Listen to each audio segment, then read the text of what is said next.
Good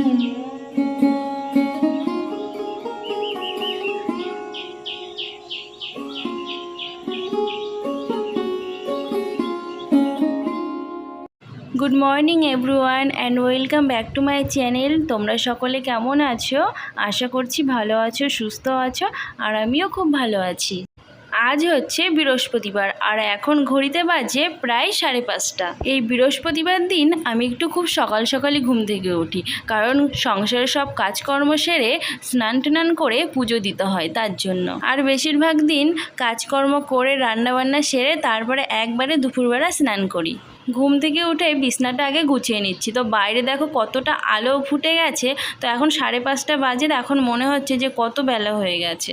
ঘুম থেকে উঠে বিছনাটা পরিষ্কার করে বিছনার চাদরটাও পাল্টে নিয়েছি আর বালিশের ওয়ারগুলোও পরিয়ে নিয়েছি, কেননা 4-5 দিন বিছনা চাদরটা একভাবে ছিল, খুব নোংরা হয়ে গেছিলো, এর জন্য পাল্টে নিয়েছি। তারপর বাসি ঘর দোর ঝাড় দিয়ে নিচ্ছি। মুন্নু, তুই বসে আছিস? দাঁড়া, আসছি।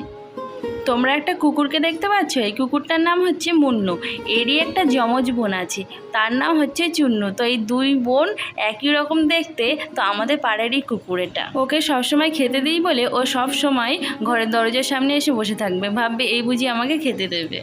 আমাদের যেন একটা কুকুর ছিল, ওই কুকুরটাকে কেউ কিছু খাইয়ে মেরে ফেলেছে। তো 2-3 মাস আগে সে কুকুরটা মরে গেছে, এর জন্য সেই কষ্টে আর কোনো কুকুরকে আমরা পালি না। তো এখন কুকুর দেখলে খেতে দিই। আর কারোর বাড়িতে কুকুর দেখলে সত্যি খুব কষ্ট লাগে, যে আমাদের কুকুরটা কত ভালো ছিল জানো, সব কথা শুনতো, সব কথা বুঝতো। আর আমরা যদি কোথাও যেতাম ও ঘরে বসে একা একা কান্না করতো, আর এর জন্য ওকে থুয়ে আমরা কোথাও যেতে পারতাম না। একদম ছোট থেকে পেলেছি তো এর জন্য এতটা কষ্ট হয়। একটু বড় হয়ে গেছে তখনই ও মরে গেছে। তো যেটা হয়ে গেছে সেটা হয়ে গেছে, ওটা ভেবে কষ্ট পেয়ে কোনো লাভ নেই। তো যাই হোক, বাদ দাও ওসব কথা। তো আমি সব কাজকর্ম সেরে স্নান করে নিয়েছি, স্নান করে চলে এসেছি। এবার একটু রেডি হয়ে নেব। তো মুখে ক্রিম মেখে এবার সিঁদুর পরে রেডি হয়ে নেব। তারপর পুজোর জন্য ফুল তুলতে যাব। সংসারের যাবতীয় কাজকর্ম সেরে আমার স্নান করে উঠতে উঠতে বেজে গেছে প্রায় 7:30। তো এবার বসবো পুজো করতে। পুজো করতে বসলে আমার প্রায় 1 ঘন্টা লাগে। তো আজকে বৃহস্পতিবার, সব কিছু গুছিয়ে টুছিয়ে পুজো করতে অনেকটা সময় লেগে যায়। তারপর গেছিলাম ফুল তুলতে। তো ছাদে কয়েকটা ফুল ফুটেছিল আর বাড়ির পাশে একটা গাছের থেকে এই কয়েকটা ফুল তুললাম। তো ফুল, বেলপাতা, দুব্বো সব কিছু তুলে নিয়ে চলে আসলাম। এবার ঠাকুরের বাসন টাসনও মেজে নিয়ে চলে এসেছি। তোমরা ভাবছো এখানে বসে আমি কি করছি? এখানে বসে আমি আলপনা দিচ্ছি। তো আমি প্রত্যেক বৃহস্পতিবারেই ঘরের দরজার সামনে আলপনা দিই আর আলতা পরি। তো আমি বিয়ে হয়ে এসেই প্রথম থেকেই আমার শাশুড়ি মা আমাকে বলেছিল যে বৃহস্পতিবার দিন প্রত্যেক বৃহস্পতিবারে আলতা পরবি আর একটু করে আলপনা দিবি। তো সেই কথাটা মনে রেখেই প্রত্যেক সপ্তাহতেই এইভাবে পুজো করি।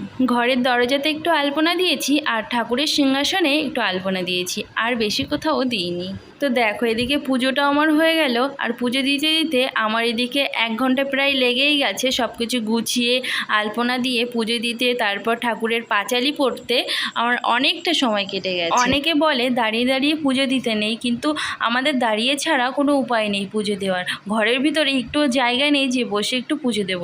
তো আমাদের ছাদের উপরে একটা ঠাকুর ঘর করা হবে, তখন সেখানে সব ঠাকুরগুলো নিয়ে গিয়ে ওখানটায় বসে পুজো দেব। তো আমাদের সিংহাসনটা ছোট বলে বেশি ঠাকুর রাখিনি, কয়েকটা ঠাকুর রেখেছি। আর উপরে যখন পুজোর ঘর করা হবে তখন অনেকগুলো ঠাকুর পাতবো। ঠাকুরের সিংহাসনে একটু আলপনা দিয়েছি আর ঘরের দরজার সামনে একটু আলপনা দিয়েছি। তো আমি জানি খুব একটা ভালো হয়নি, তবুও তোমরা কমেন্টে একটু জানিও কেমন হয়েছে। স্নান করে পুজো দিতে অনেকটা সময় লেগে গেছিলো বলে আমি আগে আর আলতা পরার আর সময় পাইনি।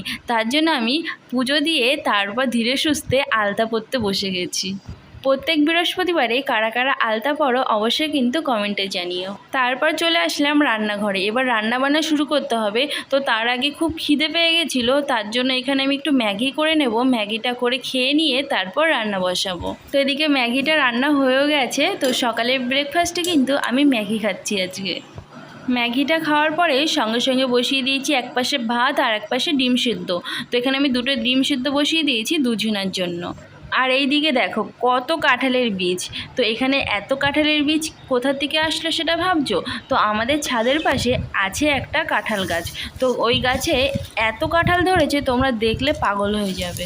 তো এই গরমে জামাই ষষ্ঠীর আগেই কিন্তু কাঁঠালগুলো পেকে গেছে, তো একটা পাড়া হয়েছিল, তো এই এতগুলো বীজ বেরিয়েছে। আর রান্না করব এটা কি বলো তো, এটা হচ্ছে ঘ্যাটকোলের ডাঁটা। তো অনেকে এই ঘ্যাটকোলটাকে খারকোল পাতাও বলে। তো খারকোল পাতাগুলো প্রথমে একদিন বাটা করে খাওয়া হয়ে গেছে, আর আজকে ডাঁটাগুলো কাঁঠালের বীজ দিয়ে এই ডাঁটাগুলো একটু পেঁয়াজ রসুন দিয়ে ভাজা করব। আর এই দিকে দেখো আলুগুলো কুচি কুচি করে কেটেছিলাম।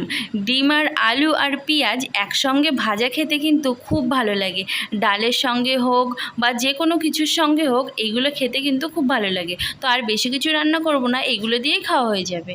তো দুপুরে খাওয়া দাওয়া হয়ে গেছিলো, তারপর একটুখানি শুয়ে নিয়ে তোমাদের দাদাভাই বলল যে একটু লস্যি বানাও।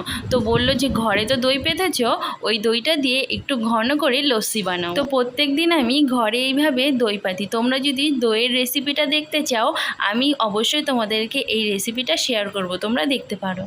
তো কয়দিন ধরে প্রচুর গরম পড়ছে, আর এই গরমের মধ্যে টক দই খাওয়া কিন্তু শরীরের পক্ষে অনেক উপকার। তোমরা যদি এই লস্যির ভিডিওটা দেখতে চাও, তাহলে আমার আর একটা ইউটিউব চ্যানেল আছে, ওই চ্যানেলের নাম সুস্মিতাস ব্লগ অ্যান্ড কিচেন। তো ওখানটায় আমি অনেক রকমের রান্না ছাড়ি, আর এই লস্যির ভিডিওটাও ওখানে ছাড়া আছে। তোমরা চাইলে গিয়ে ওখান থেকে এই রেসিপিটা দেখে আসতে পারো। আর এই গরমের দিনে যদি এক গ্লাস ঠান্ডা ঠান্ডা লস্যি হয়, তাহলে কিন্তু জীবনটা পুরো ঠান্ডা হয়ে যায়। আর তোমরা যদি লস্যি খেতে চাও, তাহলে আমার বাড়ি চলে আসতে পারো, ফ্রিতে এক গ্লাস তোমাদেরকে আমি লস্যি খাইয়ে দেবো। তারপর চলে আসলাম ছাদে। তো এখন বাজে প্রায় 5:30। গরম পড়েছে আর ছাদেই দেখো জল দিচ্ছি। তো জল না দিয়ে উপায় নেই, রোজ দিনকারের মতো ছাদে জল দিতে হচ্ছে। তো ছাদে জল দিলে একটু রাতে একটু ঘরটা ঠান্ডা হয়। তোমরা আমার আগের ভিডিওগুলোতে দেখেছো, আমি কিন্তু প্রত্যেক দিন বিকালবেলা এভাবে ছাদে জল দিই, সত্যি কিন্তু ঘরটা খুব ঠান্ডা হয়। আর এই দিকে দেখো, কথা বলতে বলতে চলে আসলাম রাস্তার মধ্যে। তো কেন আসলাম জানো? তোমাদের দাদাভাই বলল চলো সন্ধ্যাবেলা কোথাও থেকে একটু ঘুরে আসি। তো ঘরের মধ্যে প্রচুর গরম, তো বাইরে একটু ঠান্ডা ঠান্ডা আছে, তার জন্য বেরিয়ে পড়লাম, একটু কল্যাণীর দিকে গেলাম। তো এটা হচ্ছে কল্যাণী সীমান্ত। তো এখানে একটা দাদা যেন ঘুগনি বিক্রি করে, এটা হচ্ছে মটন ঘুগনি। তো এখান থেকে আমি কয়েকবার ঘুগনি খেয়েছি, একই রকম স্বাদ আর এত টেস্টি হয়, সত্যি কিন্তু খুব ভালো লাগে এই ঘুগনিটা খেতে। তো এরকম রাস্তার পাশে দাঁড়িয়ে ফুচকা খেতে বা ঘুগনি খেতে সত্যি কিন্তু খুব ভালো লাগে। তো ঘুগনি খাওয়া হয়ে গেছে, দাঁড়িয়ে আছি তোমাদের দাদাভাই গেছে একটা পাশের দোকানে।